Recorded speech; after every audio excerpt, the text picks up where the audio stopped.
All right.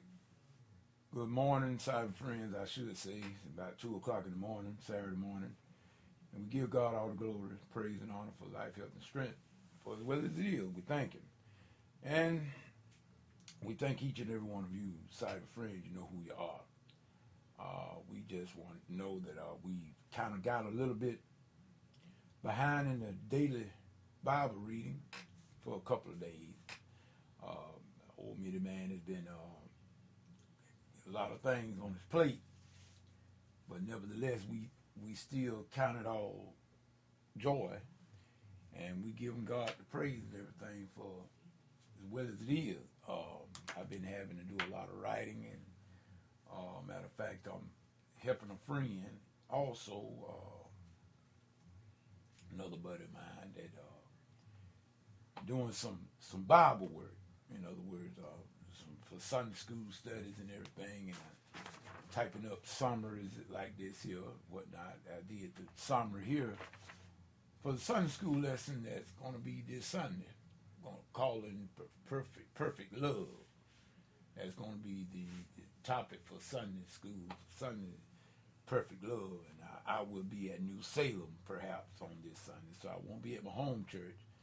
And last Sunday I was at my home church, and Pastor Green, my pastor, told me to go ahead on and do the review. He was there, but he told me to go ahead on and do the review. So that's what I've been doing, and keeping myself up to date on all of that. And you got to study, people. You got to study. You can't do nothing if you don't study. And see, this is my music that I'm involved in. I see that handwriting music. That's the score I'm writing on right now. And I was hoping to have this ready for Dr. Pethel by tomorrow. I doubt it's gonna be ready tomorrow, but I should get through with this here portion of it by Sunday. So I will get him a rough draft and finale by Sunday. But at any rate, I just wanted to let everybody know that that's what's been going on. It's a lot going on, and I like it like that. We're gonna do. Matter of fact, we're getting ready as well as to try to get ready to go down to the depot here, hopefully on the next fifth Sunday. That's if they have the fifth Sunday service down at the First Baptist Church here, and we got to get in contact with some people and find out. And I'm gonna try my best to perform as a solo artist. I've been trying for over 10 years, I believe. I was trying to get another group of my own started. In other words, using my middle name, my middle and last name. And I know some of you gonna know what I'm talking about. Some of you not gonna know. But I've been trying to get a group started called Junior Walker and the Tritone. I tried with different people, and nothing has worked. So I got confirmation from God Himself to use my laptop. I got a brand new one. Use my laptop and make my laptop my Tritone. So that's what I'm gonna do. And I've already ordered me a nice little mixer that I'm gonna use and incorporate my keyboard, my cord, as well as I got another stereo amp that I'm going to use to hook up two of my nice speakers that I purchased not too long ago, and that's going to be my setup. That's going to be my setup along with my laptop, and we're going to take it from there. So, like I said, I just want to let everybody know we are in First Chronicles now with the reading up through the Word. The reading through the Word. Those of you that are following me, I hope some of you are following and getting something out of this Bible study and this Bible reading. And not just to read through the Word, but to actually know something when you read. You study it, you analyze it, you look at it, and you study it, and you study it, and you reread it. That's what I'm hoping you are doing as I read through the Word, and I'm giving y'all the summary as I go. I've just gave you the summary from Genesis all the way up to First Chronicles the other day, the other week. And now I'm just telling you where I am now. First Chronicles is just First Chronicle, Second Chronicle. I know First Chronicle is just a genealogy from Adam all the way up to that present time of King Saul. That's what it is. It's a following of the children of Israel as God was getting ready to make them. God created the church, the nation of Israel, a miraculous creation by using Abram out of the land of Ur of the Chaldees. And this is from Adam. He chose the lineage. The bloodline came from Adam all the way up to this present time, where we're going to see in First Chronicles, I'm already at the 10th chapter, where Saul, King Saul, the first king, Samuel anointed him the first king because the people asked for a king. God told Samuel, don't feel bad. They're not rejecting you. They're rejecting me. It ain't about you, but they're rejecting me. Give them a king. And so God gave him a king, King Saul. And God told King Saul things to do. And King Saul just flat out disobeyed God on every hand. God tell him to do one thing, he get cute and do it his way. Doing everything but obeying God. Just like some of us. God tell us to do something, and we do it halfway. That's not obeying people. That's not obeying. Just like I said, I got to be careful myself because God done told me a few things too. And I didn't follow through all the way. Abram didn't follow through all the way. Abraham didn't follow through all the way because he told him to leave his father and his family behind, but he took Lot with him and his dad. So you see, he didn't fully obey either. But nevertheless, that's not the point. And so we see that God told King Saul to get rid of the Amalekites, wipe them out. Kids, children, women, animals, don't let nothing live. And Saul did not obey. He decided he would keep the best of the stuff. Samuel told him, no, God didn't tell you to do that. And then Saul just kept breaking God's word. He just kept disobeying what God would tell him to do it this way. Saul do it his way. Saul was afraid of the people other than God. And so we see the biggest mistake that he made is when he went to that witch of Endor.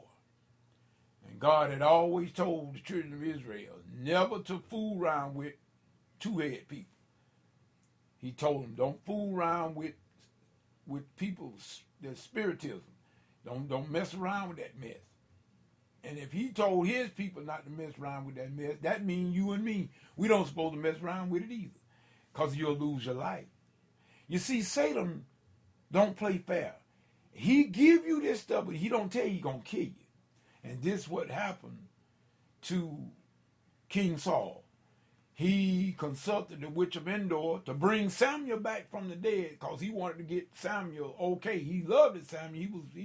Everybody knew Samuel was a man of God. They knew that. And he had this witch to bring Samuel back from the dead. And as you read the scripture, you see where when Samuel came up, in which I don't believe it was Samuel, not from what that was a demon. That was acting like he was Samuel to him.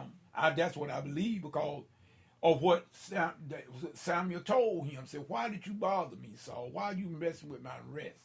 He said, but this day tomorrow, by this time tomorrow, you and your son will be with me. Letting them know that they were going to get killed. They were going to die. And guess what? That's exactly what happened, people. But I believe it was all because of Saul's disobedience. Because remember, that was the first sin in the first place, disobedience. This what Adam failed. It was disobedient. God told him not to mess with the tree of life. They did, not the tree of life, the tree of the knowledge of good and evil. And they did, and guess what? That's what he lost out at. So this is where we at right now. And we just figured out that Jonathan, which was David's good friend, David loved Jonathan. That was Saul's son. That was Saul's son. And Jonathan loved David and told David every move Saul was going to make against him. And we see now, this is where we at. We're getting ready, though, people. We're getting ready. The worst thing is just about to happen to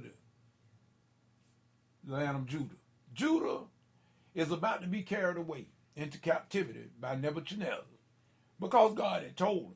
Now, I want y'all to know, I'm going to tell you right now before we get to it. I'm going to tell you the reason why that Judah is now going to go into captivity for 70 years in Babylon up under the king Nebuchadnezzar. I'm going to tell you why. You want to know why? It's because of another disobedience. Another disobedience. God told the children of Israel that they were supposed to let the land rest. That land was supposed to rest on every Sabbath. Every sabbatical year, that land was supposed to rest. Now let me tell you what I mean by the sabbatical year. They were to work the land 6 years, and they were supposed to let the land rest on the 7th year, which is a Sabbath. Just like tonight, just like this yesterday evening, Friday evening at sunset at 6 o'clock, that started the Jewish Sabbath. And that will go until tomorrow, or the day I should say, until 6 o'clock to this evening. Then the Sabbath will be over. That happened once every week. Well, the land Sabbath happened once every 7 years. They were supposed to let the land rest once every 7 years. And guess what? When God gave them the promised land and they inherited the land, they did everything but let the land rest. And for 490 years, they did not let the land rest. So guess what? Add it all up. They had to stay in captivity 70 years to give the land that 70-year sabbatical. It needed to be rested 70 years because think about it. 7 times 7 is 49, ain't it? So for 490 years, they didn't let the land rest. So God said, I'll show you how I get my land rest. I'm going to put you in Babylon for 70 years, and I'm going to still get my Sabbath. See, people, God always going to have his way. You might as well get out of his way. And when he tell you to do something, you might as well going to do it because you're the one going to suffer.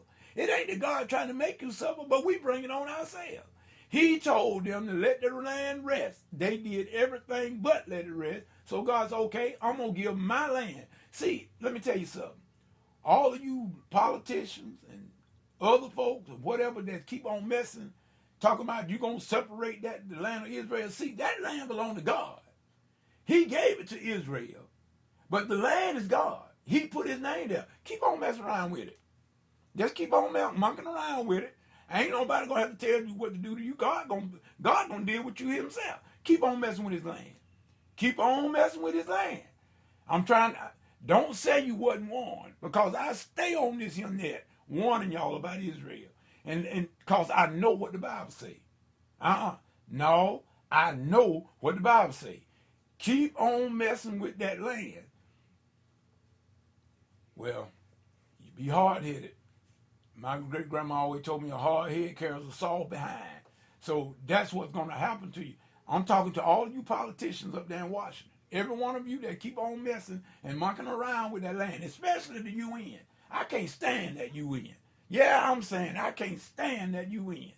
Because it for what it stands for, and I'm looking at the way that it's going against and trying to, everything little old bitty Israel do, they always after Israel and all these other countries cutting the fool and they're making a mockery of everything, and yet it's still they bothering Israel, and Israel ain't bothering nobody.